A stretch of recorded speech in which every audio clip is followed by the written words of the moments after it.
probably, but it'll be my mom's used phone and see if I can get a data plan for it so that I can use that. My computer that I just got, it's not gonna, I got a crappy computer, it's not gonna last me for 4 years, I'm not gonna pass it on. Yeah. That little MacBook or whatever, that little handheld thing is, that's gonna die.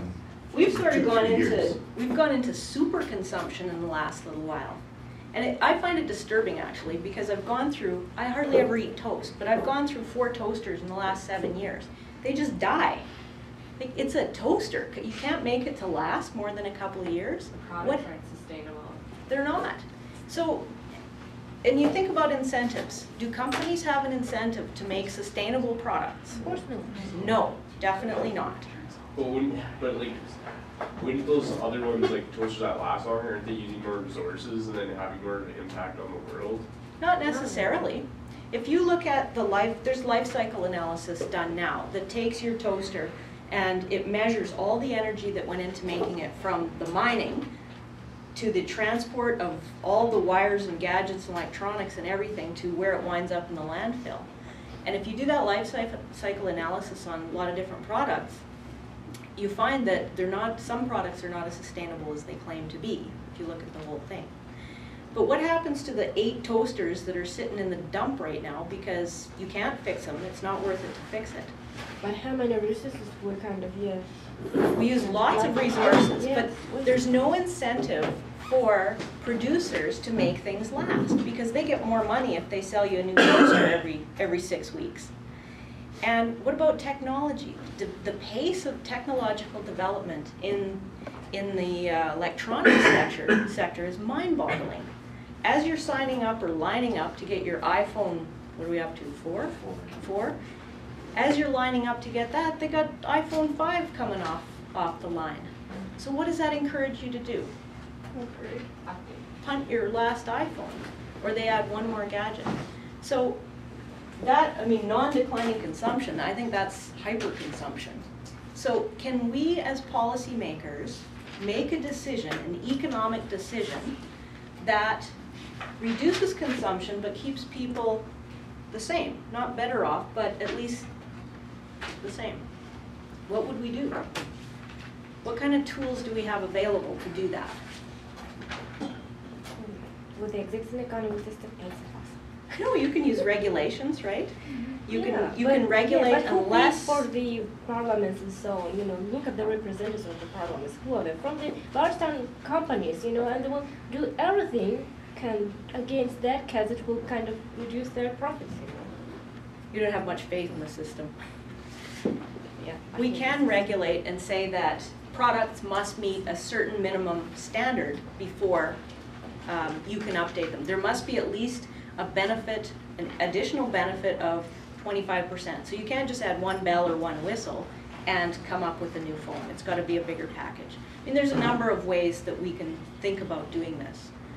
So incentives, prices, increased costs of developing new products, R&D, patents, that kind of thing. So you got to do it from the that's consumer really side too. that's true. You have to. That's 2 ways to do it, right? Through supply and demand. I could go get a 4G BlackBerry right now. Don't do it. They don't work anymore. Well, the thing that the G's, all that is internet speed. Okay. It doesn't. It's got nothing to do with your cell service, I don't think. Oh yeah, but I got a new phone because the last one accidentally fell in some water, and you can guess what kind of water it fell in. Anyway, so I get the 4G phone. One of my offices is over at Innovation Place. Innovation Place is a dead zone. You go over there, it's not very innovative either. You go over there and there's all these people out in suits and stuff standing in the parking lot trying to get service. I can't get service there, in my office here, or at my house. Those are the 3 places I go, with the exception of my mom's house and the dog park. And I get service in the dog park, but who cares? But we're just moving so quickly that we can't even keep up with ourselves. But instead of having, instead of going to get a new phone, if this phone was a little bit better, and I treat it a little bit better, you could just update. Yeah. It's still, you're getting both. So I can pay, whatever a new phone costs to update it. Yep.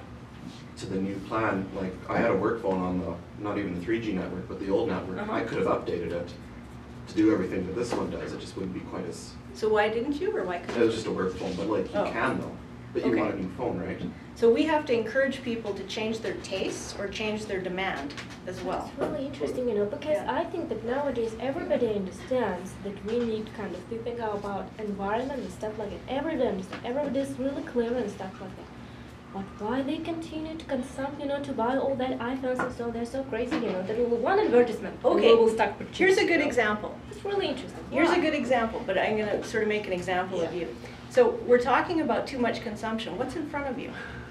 Yeah, I have. Aha, an iPad. So Yes. why are we consuming all these, right? Do you need Yes, is I a- need because my laptop is like old and huge and heavy, and for me it's physically hard to take it from the See, but university that's back. what happens. We're Yeah. enticed by new stuff and said, and But I that's need when we it for talk my about work and for my need. study. When we talk about need, it's still part of demand, right? Yes, you know, but I'm buying not the kind of the either the first generation or the cheapest generation Yeah. thing. You know, I'm not thinking about the kind of all that stuff and so on. Yeah.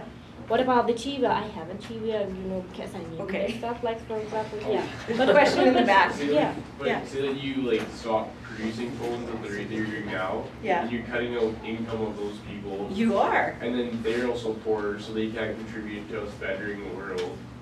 So like, Everything here so far has been a normative statement, you want these things to happen. Right. But the positive thing about it is we're in a recession right now. Yeah. And this over hyper consumption with the cheap toasters and the Mhm. technology coming out, that's bringing us out of the recession. So Yeah. if you wanna put the world in one big whirlpool, stop consuming and we'll see what happens. Yeah, we'll just Exactly. go down the, you know, whatever. Yes. So non-declining consumption is something that I would normally usually affiliate with sustainable development, as in an emphasis on consumption.